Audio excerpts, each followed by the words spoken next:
9월 28일 오늘 만나 성경 말씀은 열왕기상 10장 8절에서 9절 말씀입니다.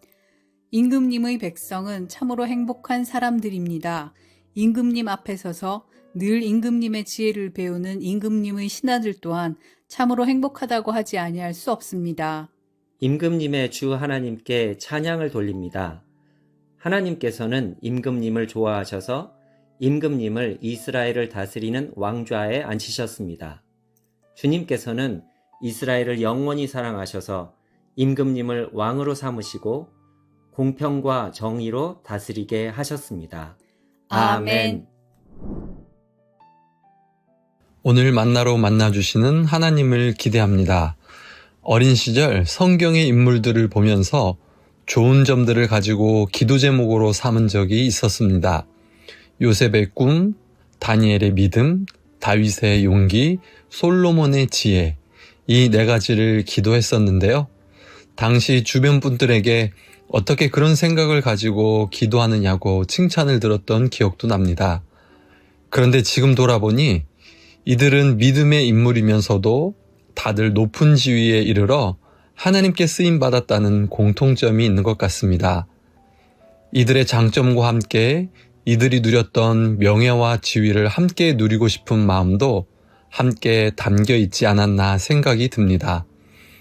어릴 적 꿈과 소망을 품고 기도하는 것은 좋지만 그래도 중요한 것은 나의 뜻이 아닌 하나님의 뜻입니다.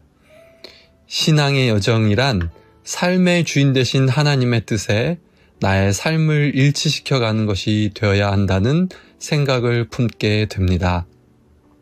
오늘 본문에서는 스바 여왕이 솔로몬에게 찾아와서 그의 지혜에 감탄하며 칭송하는 내용이 나옵니다. 솔로몬의 지혜에 대한 소문이 서남 아라비아와 북아프리카의 무역 강국으로 군림하던 스바 여왕에게까지 전해졌습니다.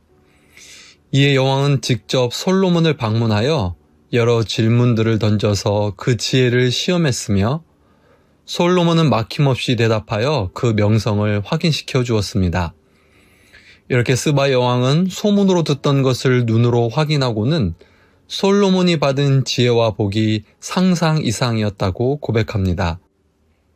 솔로몬의 박식함과 그 지혜로 이룬 성과들인 건축물, 요리, 신하들, 관리들, 그들의 의복, 성전의 계단 등을 보고 넋을 잃었습니다.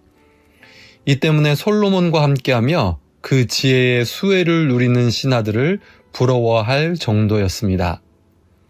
그러면서 9절에서 스바 여왕은 하나님을 찬양하며 지혜의 방향과 열매가 무엇인지를 알게 해줍니다.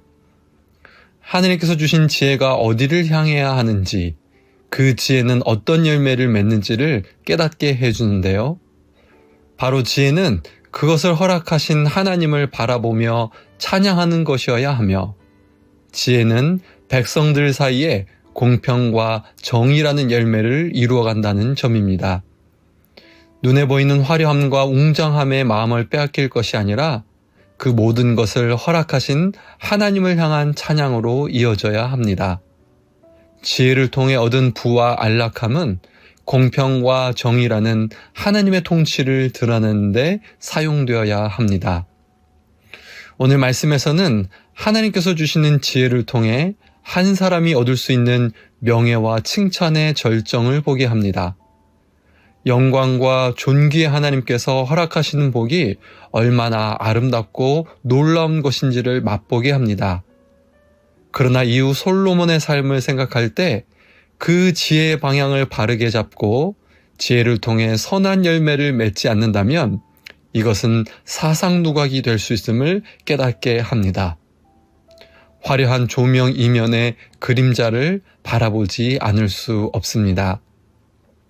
다시 한번 여호와를 경외하는 것이 지혜의 근본이라는 지혜서의 핵심 말씀을 떠올립니다. 하나님께서 베풀어 주시는 칭찬과 인정 속에 하나님을 찬양할 수 있는 지혜가 우리에게 있기 원합니다. 하나님께서 주시는 평안과 넉넉함 속에서 삶 속에 공평과 정의의 열매를 맺어가는 지혜가 우리에게 있기 원합니다. 우리 눈에 보이는 화려함과 부요함과 존귀함 넘어 하나님의 마음과 뜻을 계속해서 추구할 수 있는 높은 뜻 사람들 되시길 간절히 소망합니다. 함께 기도하겠습니다. 하나님, 오늘 말씀을 통해서 지혜의 방향과 열매를 생각해 보게 하시니 감사합니다. 이 땅을 살면서 눈에 보기에 좋은 것에 마음을 빼앗기기보다 하나님의 뜻과 마음을 추구하는 지혜를 얻게 하옵소서. 나에게 주어지는 칭찬이 하나님을 향한 찬양으로 이어지게 하시고 내 삶에 허락하시는 평안과 넉넉함이 하나님의 마음이 있는 곳에 공평과 정의를 이루는 데 쓰이게 하옵소서. 예수님의 이름으로 기도합니다. 아멘. 두 가지 제목으로 기도하겠습니다. 첫째, 오늘의 말씀으로 기도하겠습니다. 눈에 보기에 좋은 것에 마음을 빼앗기기보다 하나님의 뜻과 마음을 추구하는 지혜를 구합니다. 하나님을 찬양하며 공평과 정의의 열매를 맺으며 하나님을 경외하는 삶을 살게 하옵소서. 둘째, 사회선교와 환경선교를 위해 기도하겠습니다. 하나님께서 주시는 지혜로 지극히 작은 자를 사랑하며 섬기게 하옵소서. 이상기후를 보이는 환경 가운데 공평과 정의의 열매를 맺으며 회복을 일구어 가게 하옵소서. 이 제목으로 기도하신 후에 개인 기도 하시겠습니다.